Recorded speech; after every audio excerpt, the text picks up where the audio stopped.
Buenas tardes. Seguimos. La siguiente charla se titula Movimientos sociales y redes sociales que están cambiando África. Sin más dilación, cedo la palabra al moderador Humberto Marín, presidente de Time for Africa. Ok, bonsoir, bienvenue à tous les gens. Et après de commencer le débat avec les ospiti qui, Firoze Mangi et Sebastiano Ruiz, une brève introduction sur les mouvements sociaux africains. Et au cours de ces 4 dernières années, nous assistons à des vagues de protestations mondiales. Des forums sociaux de Tunis, les printemps arabes, les mouvements de protestation sociale non seulement en Europe mais aussi en Afrique. Et surtout en Afrique, beaucoup de pays ont été couverts par des manifestations sociales et dans certains cas ont été décisifs pour évincer les présidents et les politiciens incapables et corrupts. Une Afrique en marche qui proteste avec la jeune génération. Mouvement de lutte contre les politiques néolibérales, contre un modèle insoutenable de développement, à la recherche d'une alternative en Afrique. Ce sont les questions sur le mouvement africain en ce moment. Et nous allons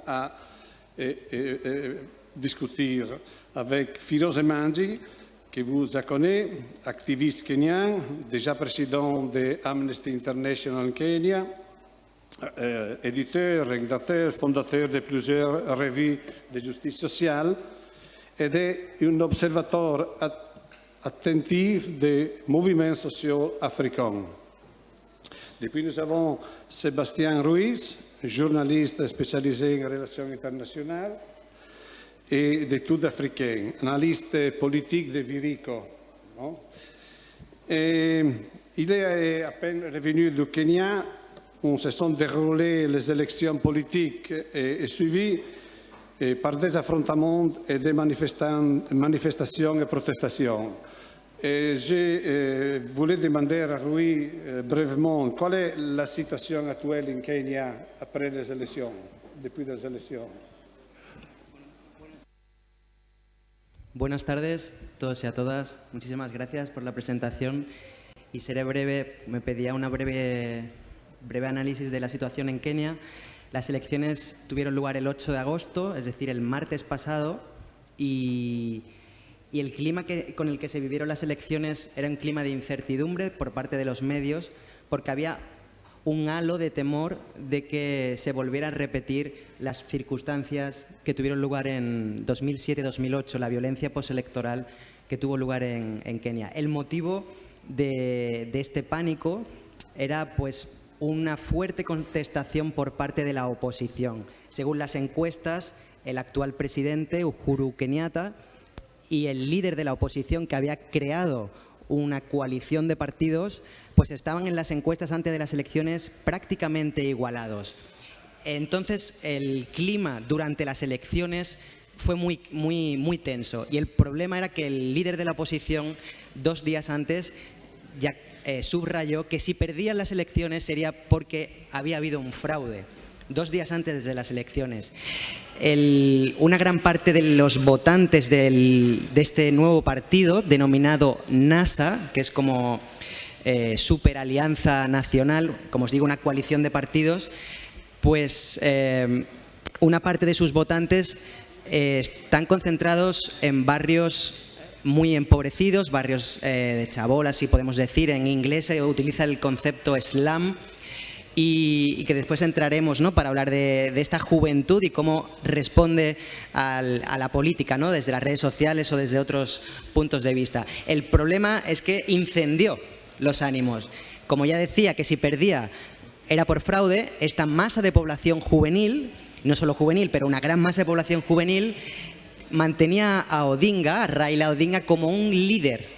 Y no solo como un líder, sino ellos le llaman como Baba, como el padre, el guía espiritual. Lo que él diga es lo que había que seguir.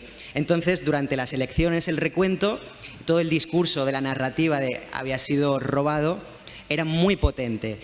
2 días después comenzaron los disturbios, un día después, perdón, de comenzar el recuento, comenzaron los disturbios justamente en estos barrios empobrecidos de Nairobi y también en la zona del grupo étnico del presidente. Entonces, bueno, la situación actualmente es que el ganador de las elecciones es Uhuru Kenyatta con un 54%, pero el líder de la oposición mantiene su discurso de que las elecciones han sido un fraude. El clima se mantiene tenso porque se está esperando a ver cuáles son los siguientes pasos que da este señor. Ya ha dicho que volverá al Tribunal Supremo para impugnar las elecciones. Esto mismo ocurrió en 2013 porque volvió a perder e impugnó por el Tribunal Supremo y, bueno, el Tribunal Supremo por un margen muy pequeño de votos le dio la victoria a Uhuru Kenyatta. Entonces ahora, aunque el foco de los medios haya centrado en la violencia, y ya termino, es muy importante que el cambio ha tenido lugar en Kenia, pero no quizás desde un punto de vista presidencial, sino atendiendo a la nueva Constitución de 2010 que establecía que se tenían que votar 6 cosas. Presidentes de los counties, que serían como las regiones de Kenia, o sea, como muchas pequeñas votaciones. Y para terminar, ha habido un 70% de cambio en estas pequeñas regiones. Es decir, que más allá del discurso, la narrativa de los medios, ¿no?, de Uhuru y Raila Odinga, que son estos 2 grandes líderes políticos, sí que ha habido un cambio en cuanto a estos pequeñas regiones. Todo está por ver de si la tensión se rebaja o se incrementa. Ok, merci pour ces informations. Nous passons la parole à M. Mangi pour qu'il veuille demander quelle est l'évolution des mouvements sociaux africains qui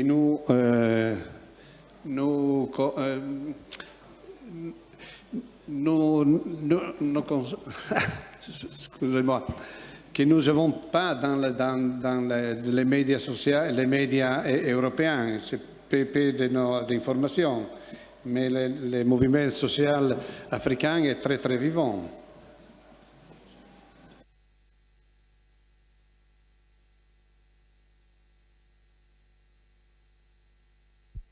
Can you hear me? Okay. Before I answer that question, I just want to just comment on why people in the media in particular present Kenya and its elections as violent and the nature of that violence.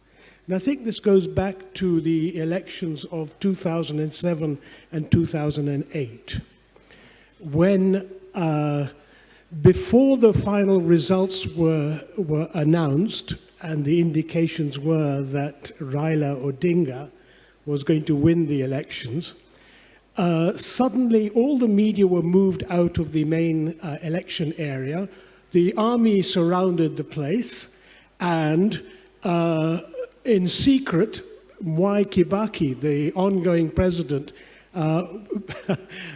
announced that he was president without any election results coming through. As a result of that, 4 different things happened. First of all, people took to the streets and protested, outraged that there should have been what was effectively a civilian coup d'etat. Secondly, the GSU, which is an armed police unit, which is responsible directly to the president, not to Parliament at all, took to the streets and went on a rampage of killing, mass murders, hundreds of people killed. Then 2 further things happened. First of all, Kibaki mobilized the Kikuyu militia onto those areas where Odinga's supporters were, and there were mass killings, burnings that took place of civilians, in response to which Odinga then released his militia. So when you actually unpack what went on in terms of the violence of those elections in 2007, 2008, the major criminals, those responsible for killing unarmed civilians, were the armed forces, the GSU, the government service unit, directly responsible to the president, and the police, who took to the streets in the slums and started killing. It was only after that that the militia were then released onto the streets. And the militia have never been disarmed since then. Now, I think it's really important to understand that the tension of violence or fear of violence on the streets of Nairobi and in Kenya that was the context of it. But it is shocking to read the newspapers, to have no mention in the Western press about the killings by the police of ordinary civilians. They went on a rampage, as they did in 2007, 2008, as they did in 2013. So I think that's something that needs to be set in mind, because violence is something that in our countries, and indeed everywhere, is a monopoly of the state, and it uses that violence in order to achieve its ends. So I just wanted to make that brief comment. But what we were seeing there was not so much movements as gangs, the thugs in the police force and the gangs of the militia. But social movements that have been mobilizing across the continent is not something new. For some reason, people have drawn attention to it only in the last decade or so. But in reality, there's been a long history of these kind of movements, which date back, even to 12,012, the Monday Declaration, which was a movement which essentially was a declaration that people were not allowed to own slaves, and that slaves had to be released and had to be treated as human beings. There have been many other such movements that have arisen as a result of the attempts by, or in fact, the successful attempts by the Europeans to capture slaves, and there were massive movements against the attempts to enslave people. And there were indeed very substantial movements in the early periods of colonization against the attempts by imperialism to take over the land. And I will talk about it in a moment, about what I think is a useful classification of the types of opposition and movements that arose.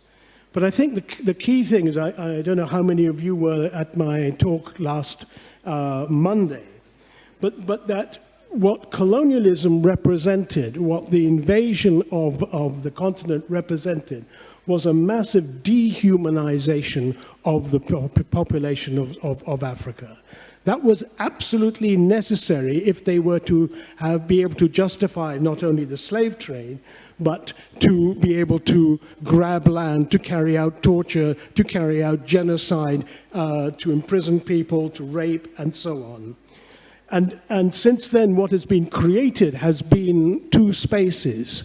The sacred space, which was essentially the white European, and the profane space, which is where the rest of us were forced to occupy. And the history of the struggles since that time have been a history of a struggle of the profane, those who were considered less than human, against the attempts by those in the sacred space to prevent them having access to either resources or indeed to rights. In the post-Second World War period, we saw the rise of the anti-colonial movements, the independence movements, which I think we can characterize in sort of two forms. Those which were fundamentally emancipatory, such as the struggles of Amilcar Cabral, to some extent Nkrumah, and Patrice Lumumba. But in each of these cases where there was a radicalization, an attempt to open up a democratic space for the popular movements, there were assassinations and coups d'etat against such people. But there were successes in terms of not just opposing colonialism, but also the creation of an alternative, the creation of autonomous zones where, for example, in Guinea-Bissau, where 2/3 of Guinea-Bissau was occupied by the PAIGC, the liberation movement, where they created a completely new way of operating, new forms of decision-making. Even the Portuguese colony was abandoned, and new forms of exchange were established. But at the same time, there were those movements which also refused to go down the emancipatory route, who went for a concessionary movement. In Kenya, for example, the liberation movement, the Land and Freedom Army, was entirely, totally annihilated, killed, decimated by 1955. And out of that allowed the British to construct a new party around Jomo Kenyatta, who then occupied the new state, and who essentially conceded to the way in which the British wanted to rule the place. In the post-independence period, what we have seen after around 1980, after the first 20 years after independence, when there were major social transformations which took place across the continent, there were universities built where there were no universities. There were universal education. There was universal health care. There was an extraordinary transformation which took place in that first 20 years. And you can look at, for example, statistics like the life expectancy at birth. And at 1960, the life expectancy of birth in Africa was around 46.7 years. By 1980, it had reached well over 65 in most countries. A phenomenal transformation in such a short period of time. But since then, since the 1980s and the establishment of the dominance of neoliberalism, of the changes that took place internationally, which even in the West was reflected with the rise of Margaret Thatcher and Ronald Reagan in the US, we saw then the reversal of many of the gains of independence. The fruits of independence were reversed. There was a privatization of everything that was available. Privatization of land, privatization of water, privatization of healthcare, privatization of education. Essentially, what was created was an apartheid system in which a minority based on wealth could have access to social services and so on, while the rest of the humanity was condemned to beg for these services from the NGOs, just as during colonialism we had to beg from the missionaries.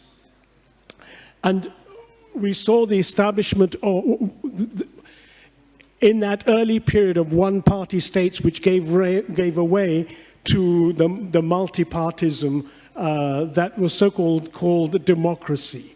And ever since then, I think there's been an illusion that you can equate democracy with elections, as opposed to democracy being something that is a way in which people can organize what their needs are and to actually provide them. And we've seen many times since then the manifestation of that. Perhaps the best example has been recently was in the uprisings in Egypt, in Tunis, where people not simply protested, but actually began to organize in a very small area where millions of people were assembled. The provision of healthcare, the provision of security, the provision of childcare, the provision of water, and so on, food, and whatever. And that was something that came up organically and did not arise from the state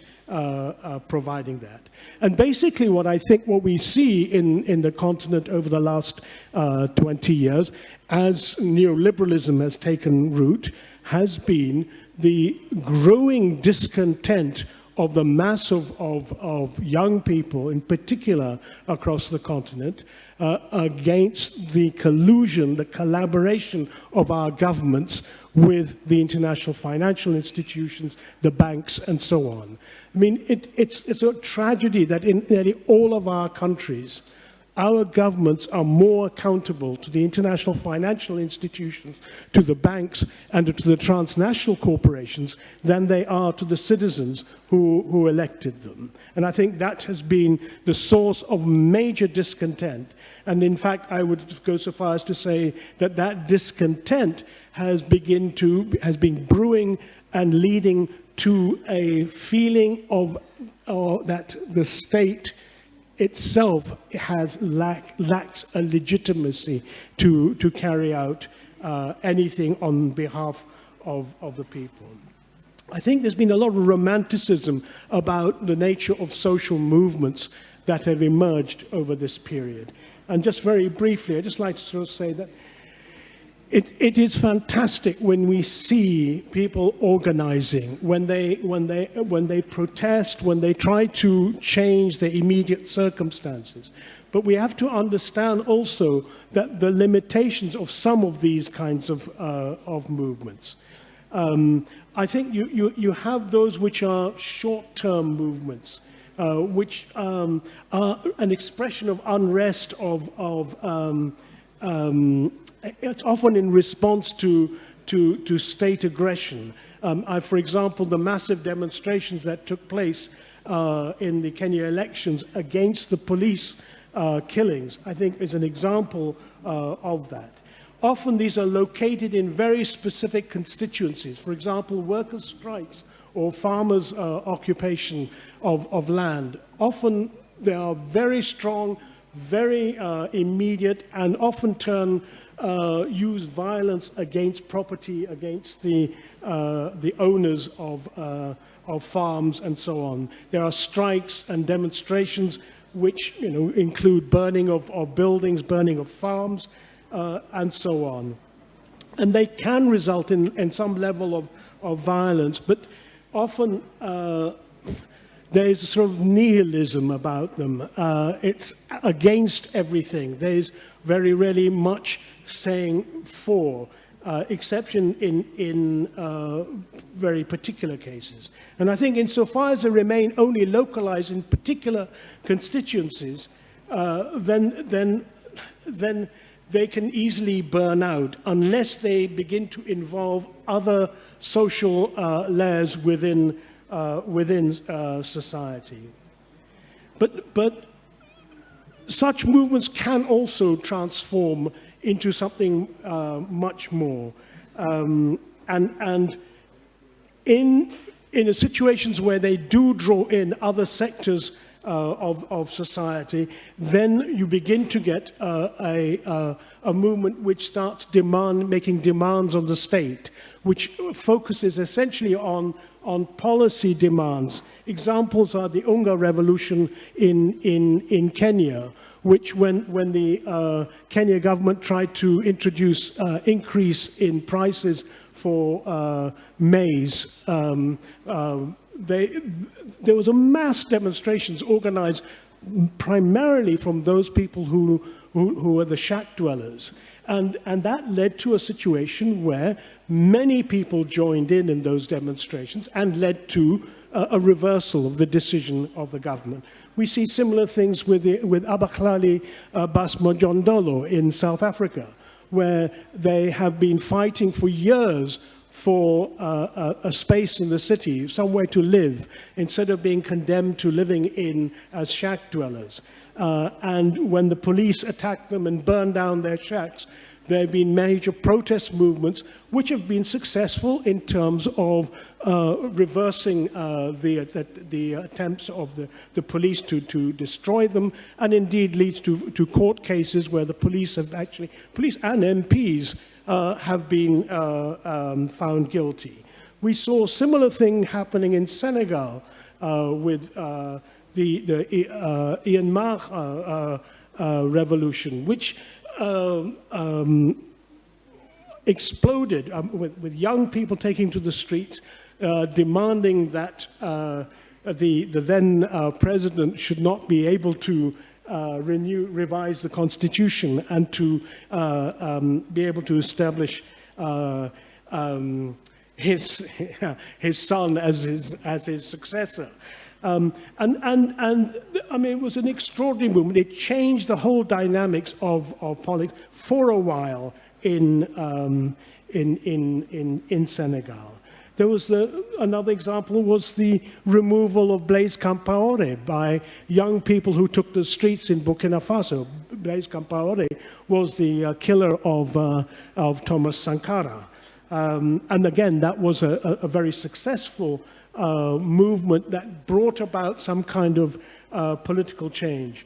But these don't always go beyond that, but in some cases they will. If you think about what happened in Tunisia with a young person who was selling vegetables, gets attacked by the police, decides to burn himself, and suddenly explodes the Tunisian revolution. And that brings us to the other type of movement that happens, and that is a transformative one, rather than merely seeking policy change. And I think Tunis and Egypt were two really important illustrations of that kind of movement from an immediate protest to something that was much more significant. And these kind of movements create, sometimes within small areas, sometimes in larger areas, liberated zones, which last sometimes weeks, sometimes months, others slightly longer. They begin to involve different layers in society, people, professionals, people who are not immediately those who took to the streets. They bring in some of the middle classes, they bring in people of different ages, they bring in people of different genders, different social backgrounds, and so on. And suddenly in this space, some enormous creativity occurs. And I think this is a really important thing if you watched what went on. Because too often we think that first we have to think and then we should act. Whereas what all of these movements show, that it is in the action that you learn how to think. And I think that has been really fascinating to watch, because it releases an extraordinary creativity, a development of new forms of decision-making, where there's real democracy, where people spend time sitting together and taking ages to come to a decision, but it's a decision that is a common one, where there's a consensus amongst all of them, where there's an organic development and responsibility for health, education, social services, and so on. All of this, as it were, the new society, the new potential world that we want to live in, is created in those transformative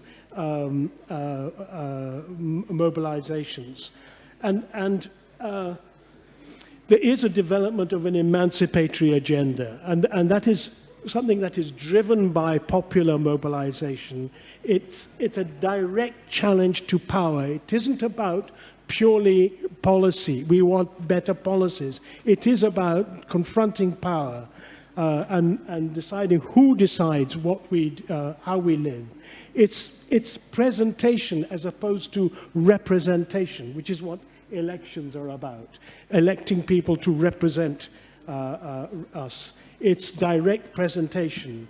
It's an assertion of a new identity and a complete change in the way in which people both perceive themselves and are perceived by others. The caricature of Egyptians being lazy, never caring about them, and suddenly they're transformed into being real actors, being people who could lead revolutions.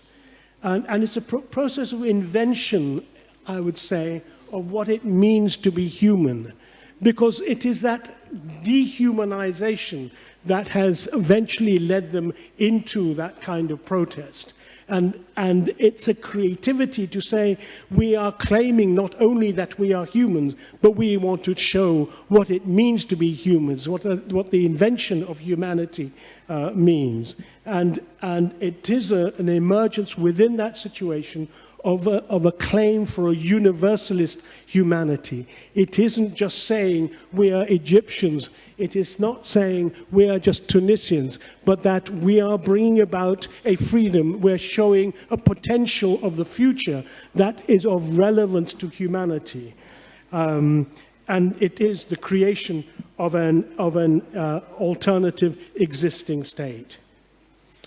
Finally, in the last minute, let me just make a brief comment about the title of this talk was Social Movements and Social Networks. And when one says social networks, people always begin to think about the internet, the Facebook, Instagram, Twitter, etc., etc., etc., all these things. And there's no doubt that these are very powerful ways of communicating, especially in situations where the media only provides a certain view of the world, and alternative views can actually begin to circulate.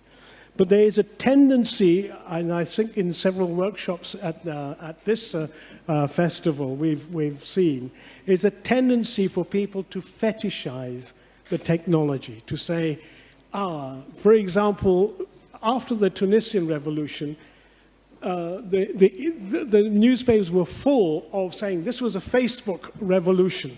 A Facebook revolution.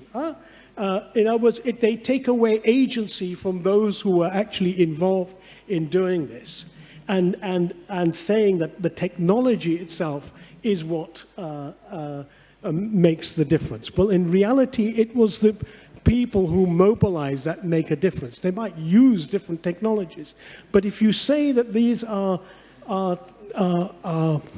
Facebook or Twitter revolutions, then we might as well call the Chinese revolution, the Vietnamese revolution, the Cuban revolution as pencil revolutions. I mean, it's absurd. Of course, these were mass mobilizations. They may have used pencils, they may have used particular forms of technology, but it wasn't the technology that brought about the transformation. It was the ability of people to organize. And I think we should be very careful not to fall into the trap of taking agency away from people and what they can actually achieve on the streets. Thank you.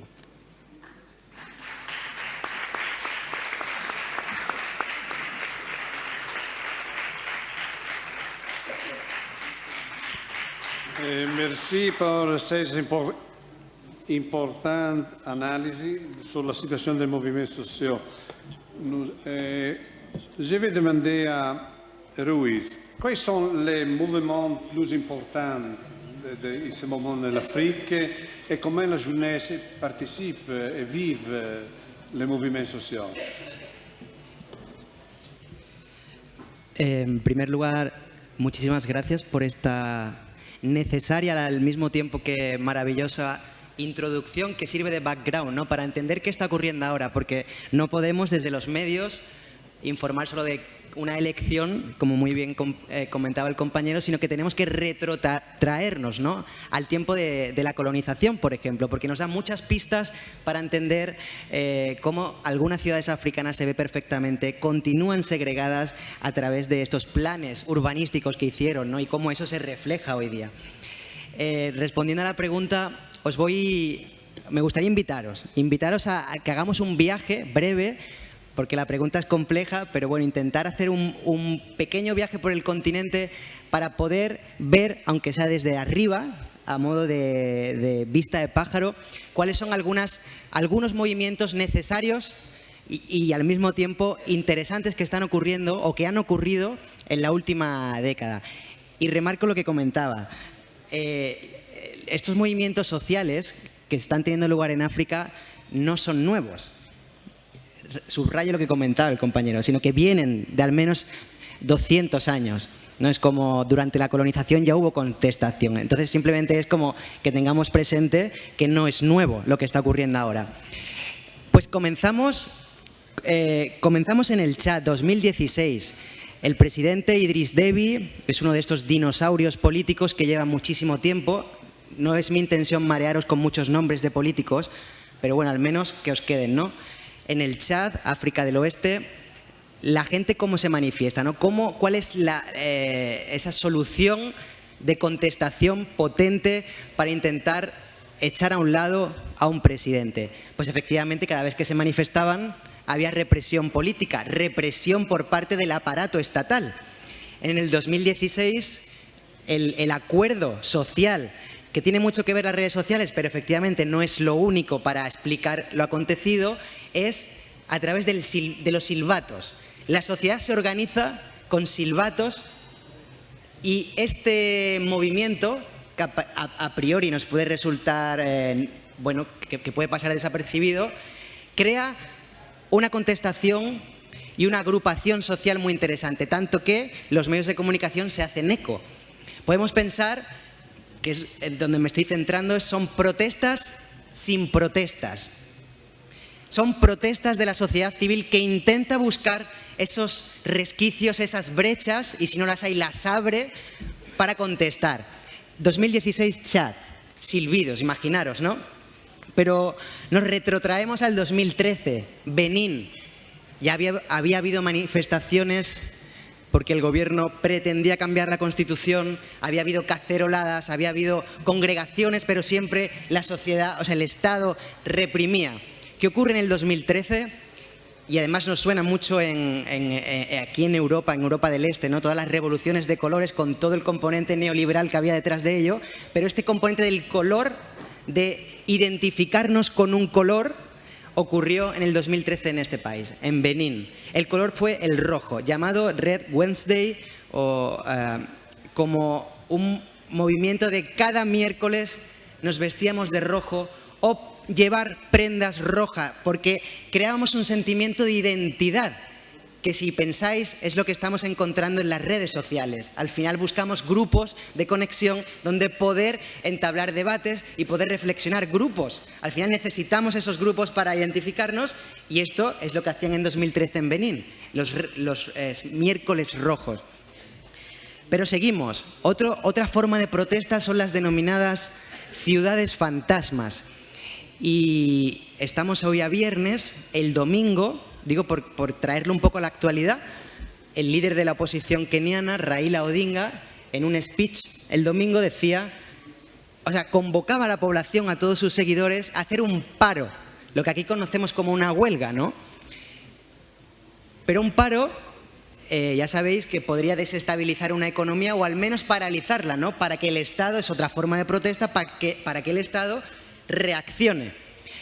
Este año, en el 2016, ha tenido lugar en Zimbabue. Hubo una convocatoria durante al menos 1 o 2 meses de un día concreto, jueves o miércoles, convocar a la población a que directamente no abriera los comercios. Cierto es que son a veces medidas muy arriesgadas, porque cuando la economía familiar depende de tu comercio y depende de que abras el comercio, igual que una huelga, ¿no? A veces hay gente que llega bien a final de mes, pero el acudir a una huelga también implica una merma económica a fin de mes. Pues bueno, sí que se secundó en muchas partes de Zimbabue y otras, bueno, pues no hubo este seguimiento masivo que pretendía la oposición. Ya sabéis que en Zimbabue, Robert Mugabe, 92 años, es otro de los dinosaurios, presidentes longevos, ¿no? El más longevo del continente africano. Pero no solo en Zimbabue, sino en República Democrática de Congo, un país, por decir país, ¿no? Un continente dentro de otro continente, que es el continente africano, que la oposición también reclamaba estas ciudades fantasmas. Se consiguió en algunas partes de Kinshasa, que es la capital, en otras no tanto, pero son manifestaciones, son respuestas de la sociedad civil que intenta, como digo, combatir estas estructuras muchas veces encorsetadas y que reprimen, ¿no? Seguimos con ejemplos, y este es muy interesante, el sexo. Fijaros, huelga de sexo. Hay una película muy interesante que son las mujeres, perdonad por el nombre, las mujeres del agua o las fuentes de las mujeres. No sé si la conocéis, es una película que el argumento es este, hay una huelga de sexo de las mujeres para tiene un componente machista, cierto es, pero que tiene como punto de análisis muy interesante. Y hay varios ejemplos. En el 2003 en Liberia, en plena guerra civil, en Liberia 2003, que consiguen las mujeres, otra cosa es el análisis de si realmente el efecto fue solo por la huelga de sexo o hubo otros, pero consiguen que las dos facciones que estaban en ese momento luchando en Liberia al menos se replantearan, ¿no?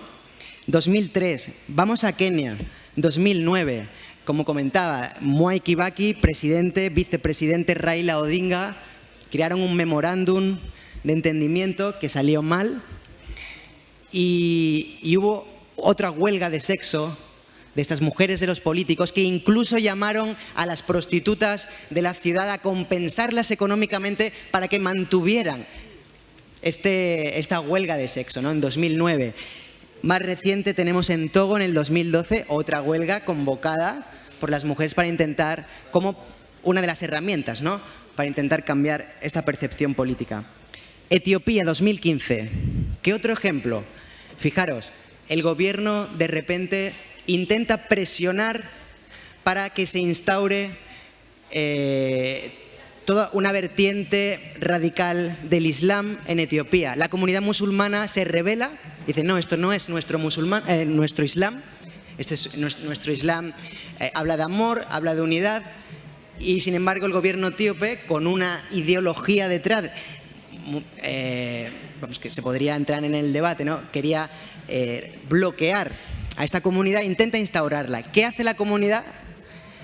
Es decir, deja de consumir y de invertir y de gastar monedas. Es decir, la propuesta fue no gastéis las monedas, por lo tanto no había circulación de monedas. Era otra forma, especie de huelga, de intentar paralizar el motor económico de este gigante africano, ¿no?, de África, bueno, del Cuerno de África. Y uno muy interesante también, llamadas de teléfono. Los medios somos muy dados, ¿no?, a estos grandes titulares, pero Eritrea es considerado como dicen, la Corea del Norte africana, y Amnistía Internacional tienen maravillosos, que os recomiendo, informes analizando la situación del país. En el último informe del índice de prensa, Eritrea continúa siendo el país donde no hay libertad de prensa, donde está en el último puesto de la clasificación. Bueno, pues en Eritrea la contestación por parte del Estado cuando tienes una voz crítica es encarcelado, o cuando no, algo más grave, que es directamente la muerte. Por eso la consigna fue avisar a la diáspora para que llamaran todos los viernes y colapsaran las líneas de teléfono. Simplemente llamaban a casas, tenían un listín telefónico, la gente de la diáspora, repito, llamaba a casas y les explicaban qué estaba ocurriendo en el país. Ya que la comunicación no era fluida dentro del país, utilizaron el recurso de la diáspora para saltar esa barrera. Son manifestaciones, como digo, de la sociedad civil. Pero en el análisis no podemos olvidar esto de dónde viene, de toda la parte estructural que comentaba el compañero, pero uno de los elementos, pilares fundamentales es la juventud. El continente africano es el continente más joven donde la población, estamos hablando de más de la mitad prácticamente de la población, está por debajo o 22 años hacia abajo, imaginaros, ¿no? Y esto plantea unos desafíos. Desafíos en términos políticos, en términos económicos, en términos de cómo creamos comunidad, que las redes sociales nos darían esa respuesta, pero no la única. Entonces estos son desafíos y algunos los comentaba. El primero podría ser el desempleo y la marginación o la exclusión económica, porque es una masa juvenil desempleada y como nosotros en Europa, en España, ya sabéis el alto porcentaje de población desempleada que tenemos en España y eso lo que conlleva, pues eso, cuando las circunstancias es que vivimos con $1 al día y que necesitamos llegar a fin de mes, es como un foco delicado. Por ejemplo, cuando llega un periodo electoral o cuando llega algún tipo de reforma política. Es una masa crítica y que a muchos políticos justamente lo que hacen es instrumentalizar esta masa juvenil. Pero efectivamente hay una respuesta de estos jóvenes al abandono institucional. ¿Por qué? Pues porque muchos han perdido la fe en esos políticos. Como aquí no hay como un descrédito de los políticos, un descrédito del sistema electoral, y eso ocurre también en África, porque África está en el sistema internacional, no lo olvidemos. Es un continente enorme, 54 países, 55 si contamos al Sáhara Occidental, y claro, y hay una pérdida de fe, pero esta pérdida de fe también hace que se choquen con la dura realidad cada día. Quizás tu programa político, ahora en el caso de Kenia o Ruanda, que también, bueno, en el caso de Ruanda es también paradigmático, pero en el caso de Kenia puedes apostar no tanto por la línea étnica, porque tú eres luo o kikuyu y votas al representante luo o kikuyu, sino que también podríamos pensar que la gente vota un programa político o que vota a un mesías que nos saque de esta exclusión, de esta masa enorme de población desempleada. Por lo tanto, es importante la respuesta política y por eso es importante analizar qué está ocurriendo. Y teníamos en el 2011 Túnez y Egipto, las conocidas revoluciones, las revoluciones árabes, ¿no? Pero más hacia el sur, 2011-2012, también lo comentaba, ocurre en Senegal. La población se manifiesta ayudado por las redes sociales, pero también por el movimiento más acrítico de los sindicatos, movimiento de las mujeres, al igual que en Túnez, las mujeres siempre a la vanguardia, siempre en primera fila, aunque se invisibilice, ¿no? Pero siempre en primera fila. 2012, cambio de gobierno en Senegal. 2014, lo comentaba también, Burkina Faso, 27 años con el mismo presidente. Son los mismos que estuvo Nelson Mandela en la cárcel. 27 años. Quizás algunos de los que estáis aquí tengáis 27 años. Pues imaginaros, 27 años nací con el mismo presidente, Blaise Compaoré, que fue el asesino de Thomas Sankara, que fue un revolucionario y que efectivamente los revolucionarios nunca interesan a la masa, bueno, a la masa neoliberal. Un revolucionario siempre target. Lo asesinaron, el presidente. Hubo una revolución juvenil. 2014. 2015. La población contesta en Burundi a Pierre Nkurunziza.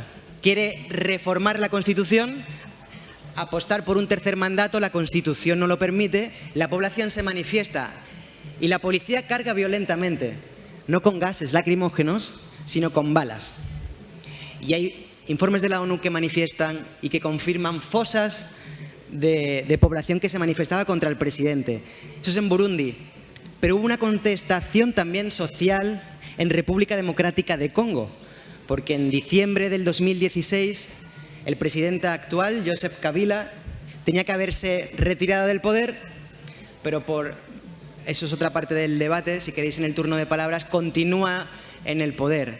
Y la población se manifiesta en las calles y, como vamos a ver después, también en las redes sociales. Que al final las redes sociales lo que hacen que es darle voz a esa queja, a ese crujir, a ese llanto, a ese rugir que hay en las calles. Y es una forma muy interesante porque es una forma de protesta generalmente anónima.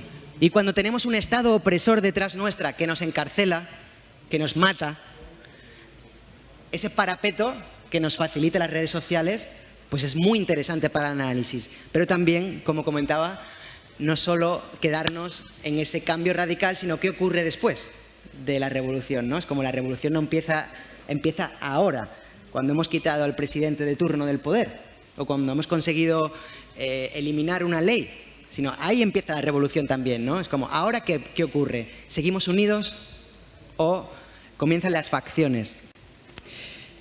Estamos hablando de esa población juvenil de un estado de espera permanente. Un estado de espera que se puede traducir en varias cosas. Por un lado, las migraciones.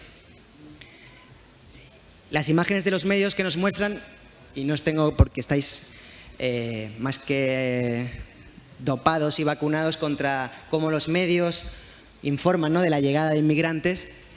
Recientemente en Cádiz, ya sabéis, los bañistas, llegaba una patera cargada de inmigrantes y el tratamiento mediático. Eso es una inmigración, y ya la conocemos, sur-norte. Pero hay otras. Está la inmigración que esta aparece con un porcentaje de 0,1, que es la inmigración norte-sur. Estos blancos que vamos al sur porque aquí no tenemos trabajo, porque aquí la población, nuestra masa, estamos muy formados, somos muy maravillosos, pero aquí no encontramos trabajo. ¿Y dónde vamos a encontrarlo? Pues en América Latina o en África. Y ahí entraríamos en toda la arquitectura de la cooperación. Todos los puestos de trabajo de personas que son expertísimos y que acuden al continente con este mito cristiano muchas veces de vamos a ayudar, vamos a evangelizar. No entro en el debate de que no lo estén haciendo bien, no ese es el debate, sino simplemente remarcar esta inmigración norte-sur. Y seguro que tenéis compañeros y compañeras que ahora mismo están viviendo en el continente y que están trabajando de lo suyo, afortunadamente. Pero hay otra inmigración, que esta es la más importante bajo mi punto de vista, que es la inmigración sur-sur. ¿Por qué no se habla de la inmigración sur-sur? Esta masa de población busca también otras formas de vida, un futuro mejor, ganar un poco más a fin de mes, ahorrar para comprar una casa, poder casarse, poder tener hijos, ahorrar para que sus hijos vayan a la universidad. ¿Por qué no? Para que puedan ir a una universidad en Europa. Pero esta inmigración sur-sur se invisibiliza. Y al invisibilizarlo, lo que hacemos es invisibilizar también estos movimientos de protestas, que como os decía, hay gente que en sus países de origen están contestando fuertemente a sus gobiernos. Por lo tanto, el cambio pues es porque hay un cansancio de la sociedad, y en este cansancio es donde intervienen las TIC, las tecnologías de la información y la comunicación. Tenemos en Senegal, como comentaba el compañero Jean Amar, ya estamos hartos, el movimiento de los indignados español, ¿no? Pues en Senegal en el 2011 ocurre lo mismo. Tenemos en Burkina Le Valet Citoyen. Es como la escoba del pueblo que quiere barrer esas estructuras arcaicas que hay. Pero tenemos en República Democrática de Congo, que siempre el foco es el coltán y los minerales, pero ¿qué ocurre con la población? No, es que es muy importante es poner el foco directamente en los africanos y en los medios locales. ¿Qué está ocurriendo? ¿Cómo están informando? Pues tenemos dos movimientos muy importantes, como es Filimbi o Lucha, ya por el propio nombre de lucha, ¿no? Movimientos que están en la región de Kivu Norte, ya sabéis, una región fuertemente contestada por el tema de los recursos, el papel que juega Ruanda en la frontera como ente estabilizador, pero también como invasor del Congo por el tema de recursos. Tenemos en Gabón, también, en África del Oeste, otro movimiento social, Sufit. Y todo esto, y ya voy acabando, tendríamos que compaginarlo para el análisis de los movimientos sociales y de las redes sociales con los centros tecnológicos que están o que existen en el continente y que están creciendo como la espuma. El Banco Mundial, en 2015, el dato que daba era de 117 centros tecnológicos en el continente. 117. En julio del 2016, como un año después, se había triplicado.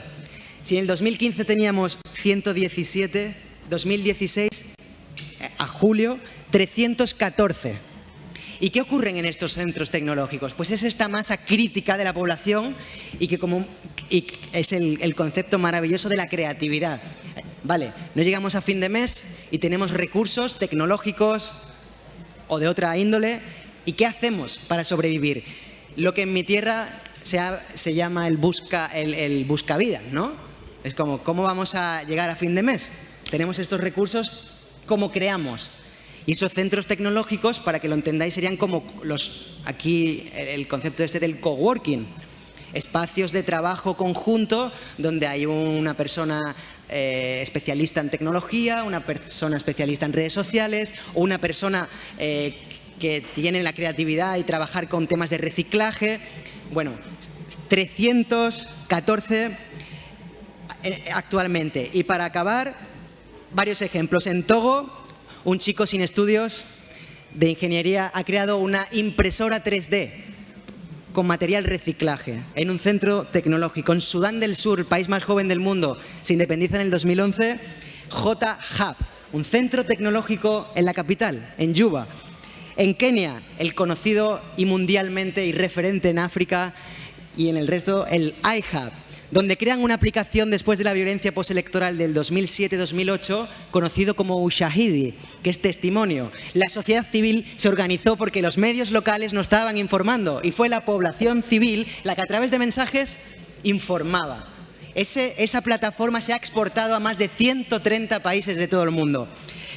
Y termino con Nigeria, el gigante del continente africano, donde en su capital, Lagos, bueno, la capital económica, Lagos, la capital más poblada del continente, tenemos el Co-Creation Hub, con 3 ejemplos maravillosos. El primero, We Cyclers, que es trabajar con el reciclaje, todo un tema muy importante en las ciudades africanas. ¿Qué hacemos? ¿Cómo gestionamos todos los residuos, todo el plástico que generamos? Segundo ejemplo, BAT-JIT, y acabo, es monitorear a los gobiernos, al gobierno nigeriano, con los presupuestos a través de Internet. Y la gente puede monitorear qué está ocurriendo con sus presupuestos. Y el último, Go Vote, que es una plataforma de sensibilización durante los periodos electorales que también ha sido exportada. Y con esto, bueno, es un resumen, este viaje que os proponía al principio, sobre el continente, para que entendamos cómo respira el continente y sin olvidar que el foco hay que ponerlo en esta juventud y cómo está respondiendo a los problemas y desafíos de hoy día. Muchas gracias.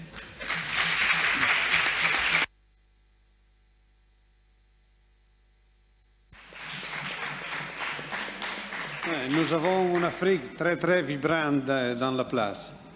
Et je vais faire poser une question à Firozi. Vous avez indiqué les différentes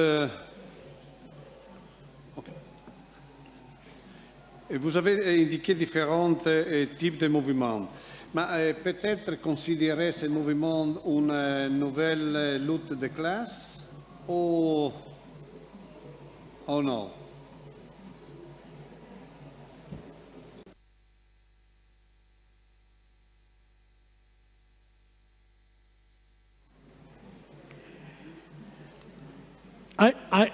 I think, first of all, I think we just need to think about what we mean by class and class struggle. I think there has been a tendency for people to think that only the male industrial worker constitutes the proletariat. And I think that's a real problem. And people argue that, therefore, revolutions are not going to be possible in Africa because there is a very small industrial base, there are very few industrial workers. But the reality is, if one looks at the history of the last, 100 years? The major revolutions that have taken place have been in countries where the proletariat, so-called, the industrial worker, was in a minority. That was true in Russia, in China, in Vietnam, and Cuba, you name it. That has always been in societies which have not had a large industrial base. And I think there's a tendency for people to forget that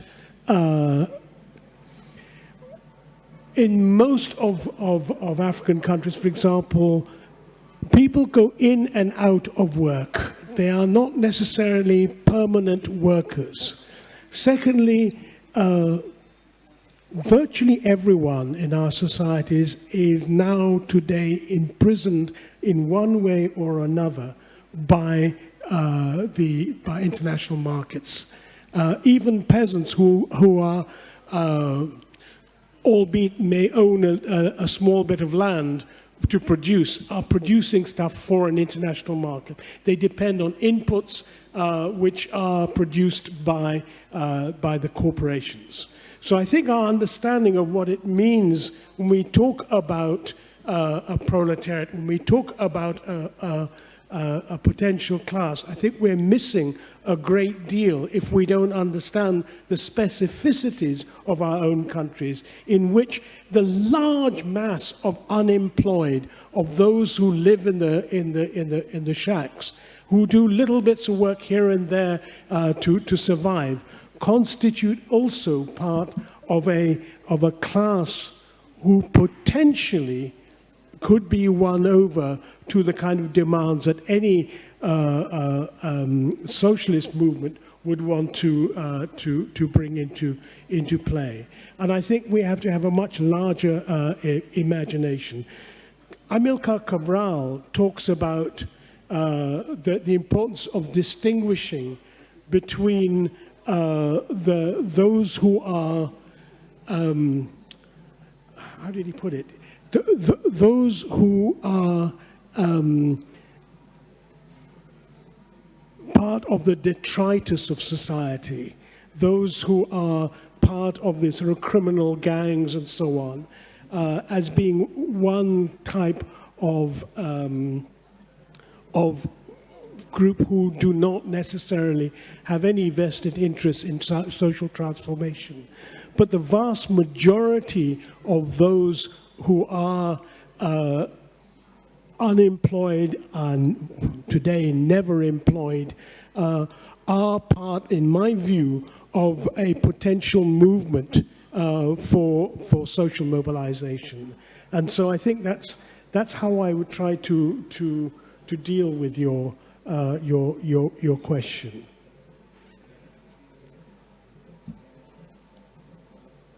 Merci. Ok, nous passons la parole au public.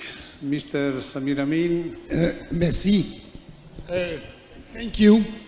I would like to thank the two ponencias and the moderator for the beautiful presentations and questions, relevancy of questions. Now, I have 5 points to add to what Firoz said basically. I will be telegraphic, and I might have a sixth point in response or in addition to the question raised by the moderator about the proletariat and class.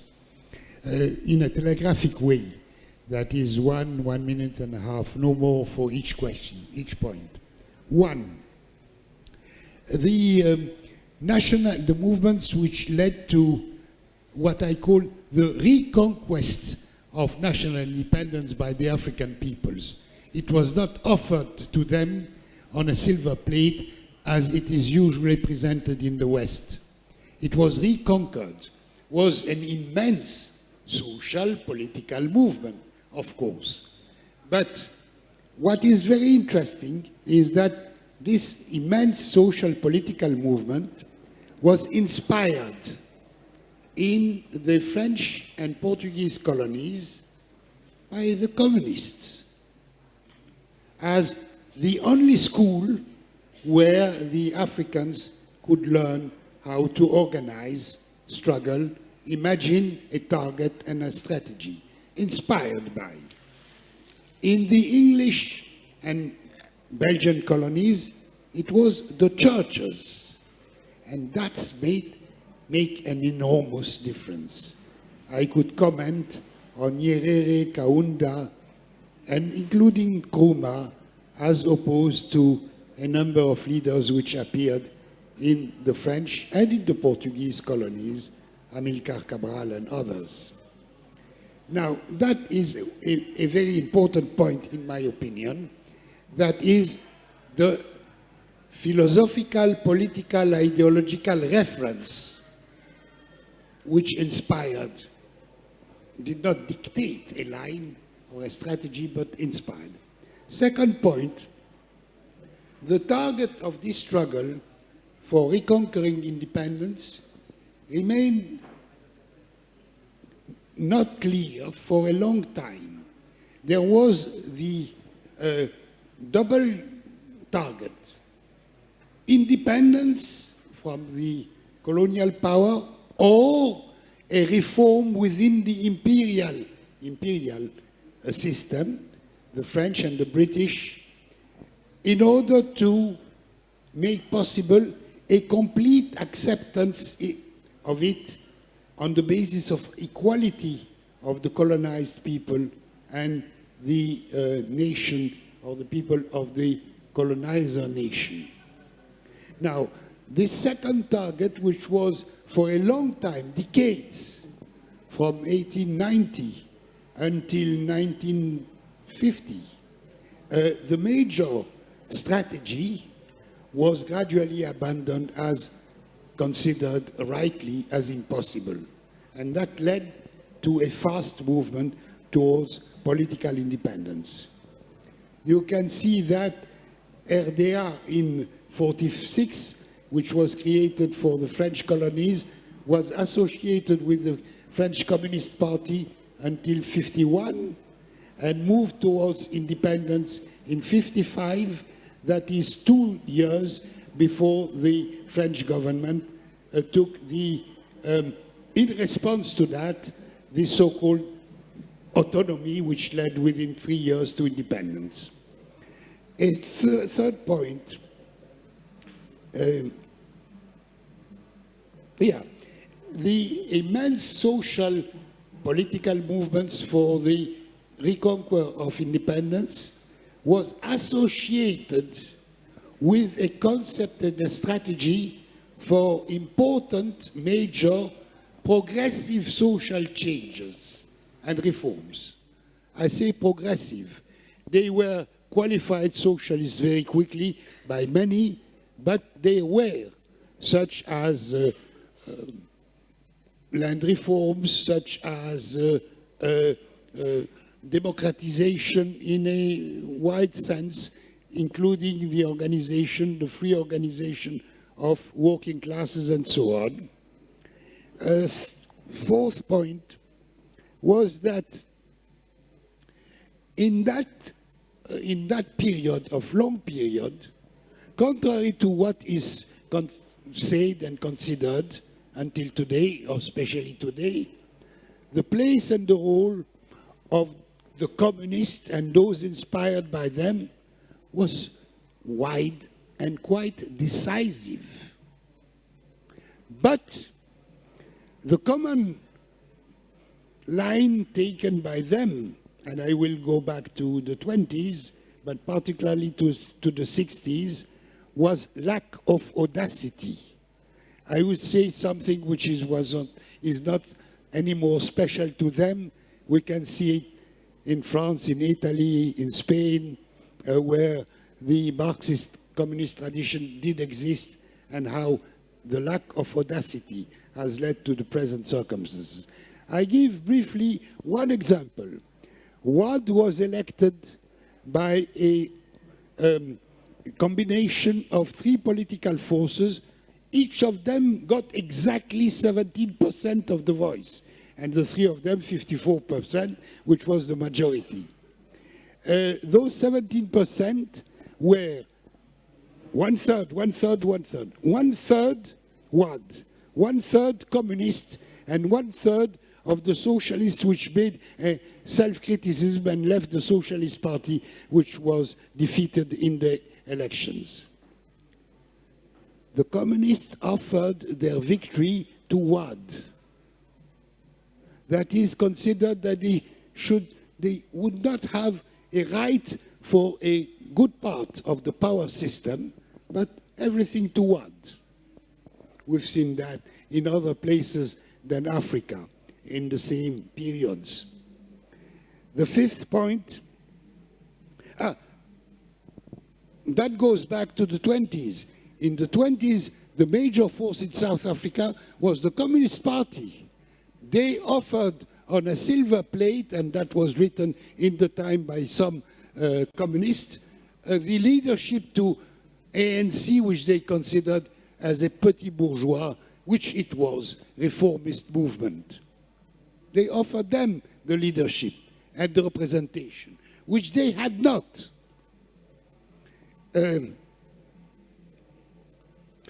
Now, the Pen Revolution, Firo's beautiful answer.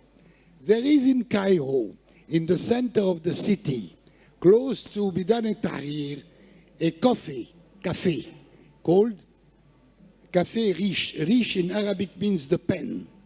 It's not wealthy, it's the pen. Why? Because during the First World War, the Egyptian intellectuals, not bourgeoisie, were meeting there with their pen, writing what is the target of the restoring the Egyptian independent country and the social content of the project. That was, we could call it a pen revolution, therefore. Now, the last point raised by the moderator, which is very important, I think that what we have attended during the 50 last years, is a gigantic proletarization at global level, north and south, leading to 80 or 90% in the north of people who are sellers of their productive capacity, wage earners. And in the south, but this immense proletarization has been systematically accompanied by policies segmenting and dividing. That is, we have the contradictory picture of a wider proletariat, much wider than 50 years ago, but much more segmented than it was ever in its history. In the north and in the south, and of course differently from one country to another and from between the north and the south. In the south, that is accompanied with a radicalization of the submission of the peasantries to a global capitalism and particularly transnational capitalism. Much more integrated and submitted. I cannot go into details. Tomorrow we'll have a discussion on that, not by me, but by the colleague from Italy on that. So these are my few points which I think maybe could be added to what has been said by the three of you. Ok, merci Monsieur Samir. Vous avez colloqué une question très grande, très importante, que je pense que demain nous allons continuer à questionner. Ruiz, voulez-vous? Sí, me gustaría como... en los debates políticos, cuando se habla sobre el continente africano, las estructuras, los conceptos, y yo sé que voy a abrir un melón, pero de eso se trata, ¿no? De reflexionar juntos. Son conceptos que hemos creado aquí. Entonces, hablar de comunismo y hablar de marxismo, y a pesar de mi formación como tal, acabo de venir de Sudáfrica. Ya sabéis que ahora se cumplen 5 años de los asesinatos de Marikana. Marikana es una de las minas más importantes de oro del continente y también del mundo, y hubo unas manifestaciones que fueron reprendidas por la fuerza violenta, por la policía, y mataron a bocajarro a al menos 20 o 30 mineros. Perdonad por la cifra porque no recuerdo el número de mineros. ¿Por qué os comento esto? Pues porque hablando con una de las mujeres de los mineros y hablando justo del comunismo, porque para mí es muy importante la unificación, la importancia de los sindicatos en el continente africano, ella me decía, ¿por qué hablas de comunismo? ¿Por qué habláis de comunismo si nosotros ya teníamos eso que tú llamas comunismo antes de que llegarais los colonos, antes de que llegaran los blancos? Y ahí es donde quiero abrir el melón, ¿no?, para la reflexión. Y es hablar de lo que comentaba de las especificidades de cada país y de cada cultura en el continente africano. 54 países, 55, pero desde un punto de vista antropológico no podemos olvidar qué había antes de que llegaran los blancos, qué había antes de que llegaran los colonos, porque había estructuras de poder milenarias y que a día de hoy se conservan y que mantienen formas y estrategias al margen de ese, como dice un maestro, Ferran Iniesta, de ese ovni que llegó en el 1900 y que se instala en el continente africano, que es la colonización. Y el continente empieza a trabajar con esos conceptos, con esas herramientas, pero debajo de ese ovni permanece toda esta historia, todo este punto antropológico necesario. Y de hoy más, ¿no? En Senegal, hablando de las independencias, ya sabéis que el primer presidente, Senghor, tuvo un aliado de izquierdas que lo asesinaron. Dia, el presidente Dia, un documental maravilloso que os recomiendo, con ideas muy de izquierdas, muy reivindicativo, porque Senghor se estaba virando hacia el neoliberalismo, incipiente, ¿no?, hacia el liberalismo.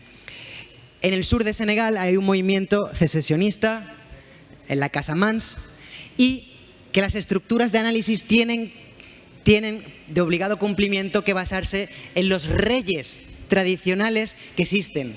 Y cómo estos reyes, este rol de crear comunidad, este rol de crear esta identidad que el neoliberalismo nos ha metido un gol por la escuadra.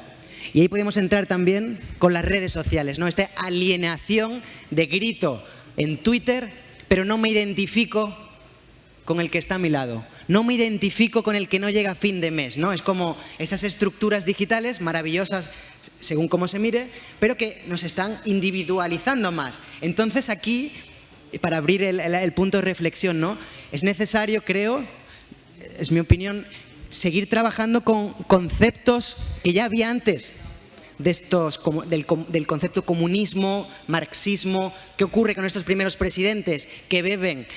En el caso de, bueno, Lubumba, en el caso de Guinea-Bissau, en el caso de Thomas Sankara. Pero ¿qué ocurre también debajo, no? ¿Cuáles son esas estructuras que ya había y que se mantienen a día de hoy? Y en el caso, como digo, del sindicalismo, en el caso sudafricano, brutal, maravilloso y de una contestación increíble, se explica también por el componente de las diferentes culturas que encontramos en Sudáfrica, ¿no? Zulu, Xhosa y otras tantas etnias que encontramos en el continente. Así que simplemente era como como punto de reflexión, ¿no? No olvidar esos conceptos ya tradicionales que existen en el continente y que nos dan pistas para entender qué está pasando y quizás también para reflexionar de cómo estamos trabajando, con qué marcos teóricos estamos trabajando a este lado del charco, ¿no?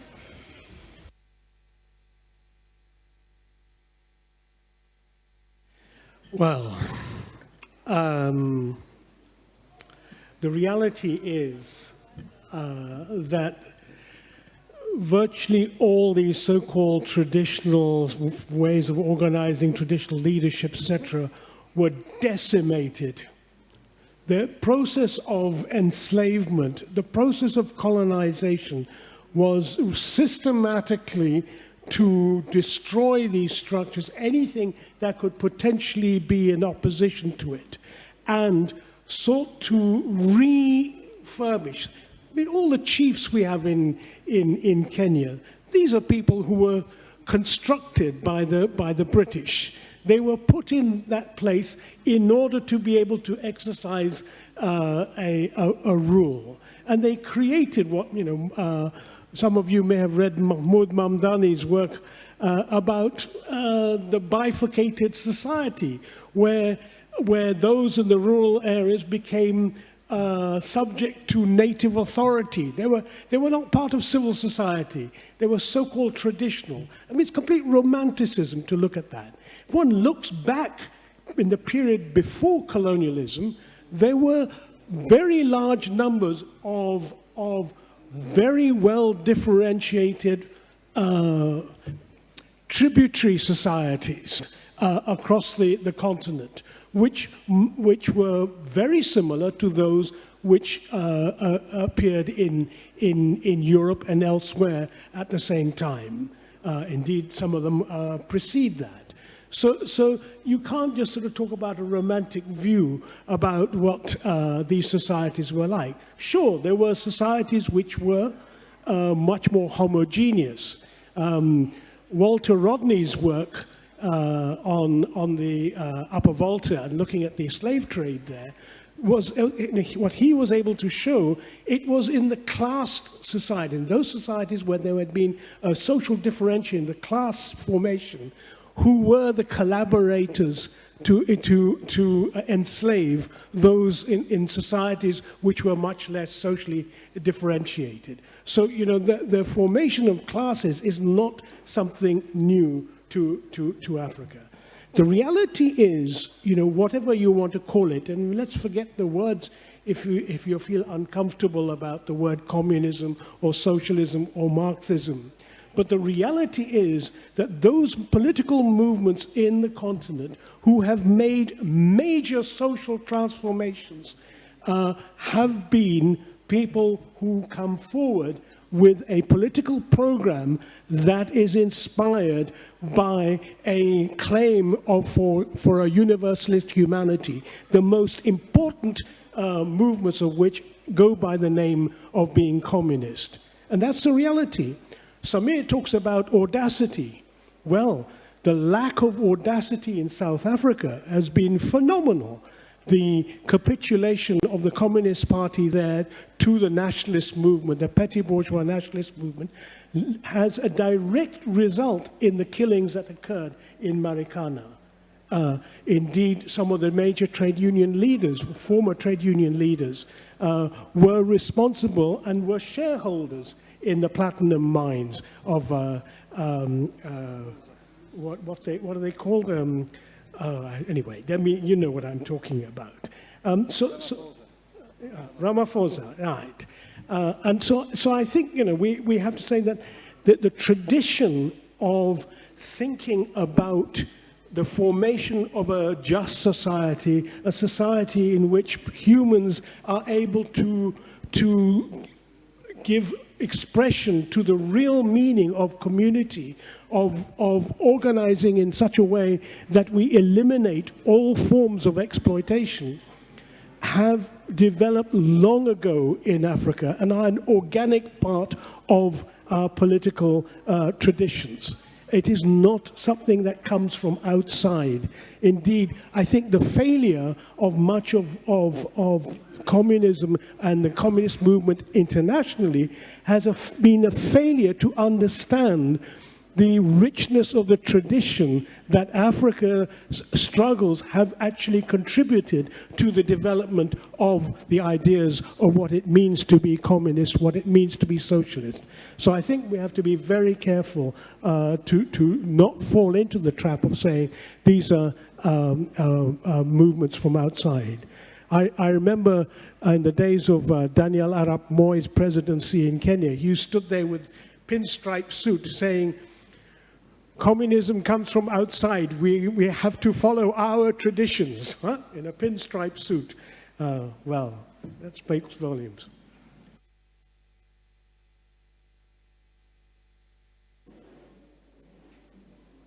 Luis, sí, me gustaría... Sí, me gustaría ¿qué opinas de...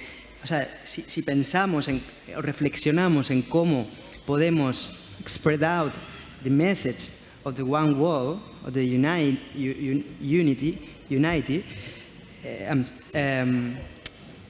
¿cuál es el papel de los medios de comunicación como agentes uniformadores, como agentes So it's... ok. So, ¿cuál es el papel de estos medios de comunicación que los africanos consumen? Y con uno de los grandes medios de referencia como es la radio, entonces analizamos a quién pertenecen estos medios, estos grandes conglomerados que estarían uniformando mensaje y contribuyendo a esta alienación.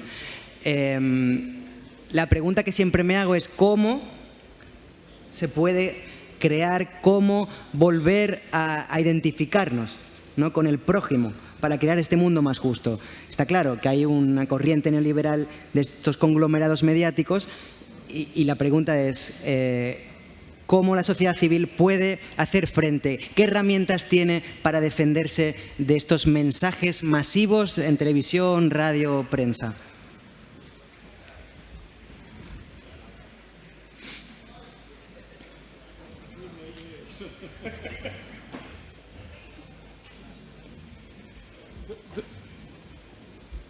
The shortest answer must be what's in our heads. I mean, we have to be able to think, we have to be able to critique, we have to be able to look at our own histories. But above all, we have to recognize the process of dehumanization that we have been subject to as a result of capitalism's growth and spread across the world.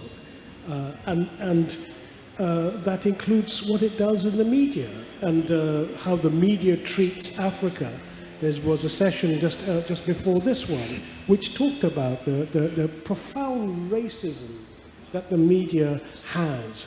And it's a very good friend of mine told me about a talk she went to where Susan George spoke.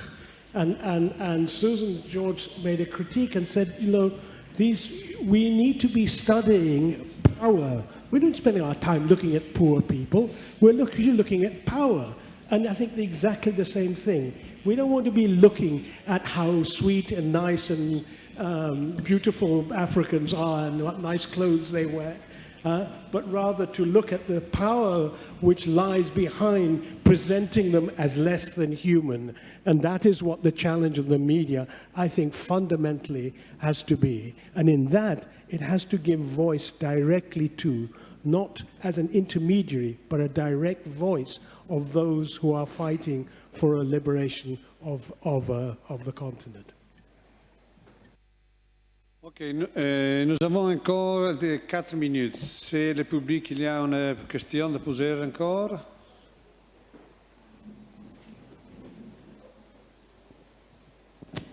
Okay, thank you. I want to say at some point and then thank you. I want to say something, what I feel and what's going on in Ethiopia, as someone came from Ethiopia.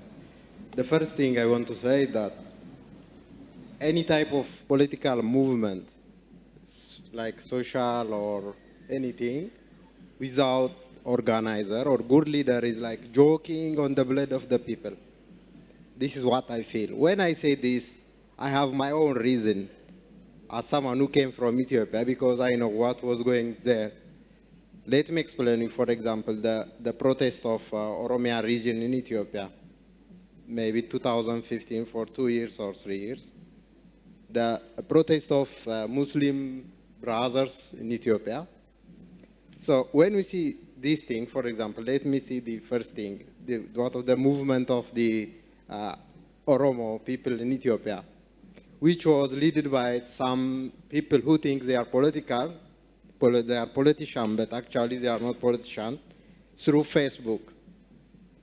So when we see the result of that, we lost a lot of people. Maybe someone was in Ethiopia, he knows about this. We lost maybe thousands of people, which were killed by the military, the government military. We lost a lot of people and a lot of sisters and brothers. Yeah, I have, okay. So, a lot of sisters and brothers thrown to the jail. So, do you think that Facebook is the right network for like social or political movement? Do you think that? Or do you have any advice for the politicals, for the politicians who think that using Facebook, they can do something like they change or what do you think about this thing? Because in my country, we lost a lot of people because of this, as a first thing, because of Facebook, because of what they wrote on Facebook, because what they spread, like what they preach on Facebook, because the people go to street, because what they hear from. So what do you think as someone who is working on that area? Thank you. Ok, une rapide réponse. Luis, nous avons une minute. Just one minute. So I think it's a useful tool, but not the unique tool to change the society. You have to think that you can't change nothing in your room. You have to protest on the streets. So you have to, it's a complementary tool. Cry, or let me say, burn maybe things just to, and social is a good tool, in my opinion. I don't know, but it's just one. But you have other that I mentioned in the first part of my speech. You have other, yes. So complementary.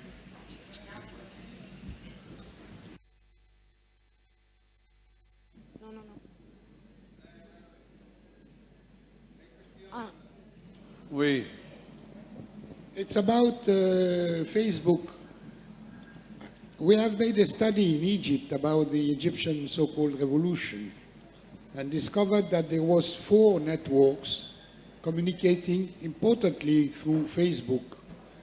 One was left-oriented, that is giving more importance to social change than to other issues. A second one was more, let's call it petit bourgeois or bourgeois, focusing more on democracy, and particularly electoral democracy. The third one was created later by the US Embassy and the Embassy of the new Democratic Republic of Saudi Arabia, with Muslims, which were Islamic people, which were for 3 weeks before enemy of not only of Facebook, but of the revolution. And the fourth one was a mixture of anarchists and with no problem, except we hate the... But the result was a beautiful sentence written on the wall of Cairo that you can read until now. The revolution has not changed the system, but it has changed the people. And perhaps in the longer run, that is more important. Okay, merci pour ces interventions. Maintenant, la discussion, c'était très importante. Et nous allons continuer demain avec la présence de Samir Amin, l'économiste, qui va continuer ce débat, et l'économiste Davide Cirillo. Bonsoir à tous, bon divertissement et à demain. Merci. Muchas gracias a todos. Os recordamos, como bien decía Humberto, que mañana comenzamos a las 3:15 en la carpa de al lado, Foro Social, con Guirico, con Sebastián Ruiz, con Gemma Solés, que estaba entre el público y ahora se ha ido. Ahí está. Y a las 5 aquí con Samir Amin, ¿vale? Desafío africano ante la globalización económica. Muchas gracias.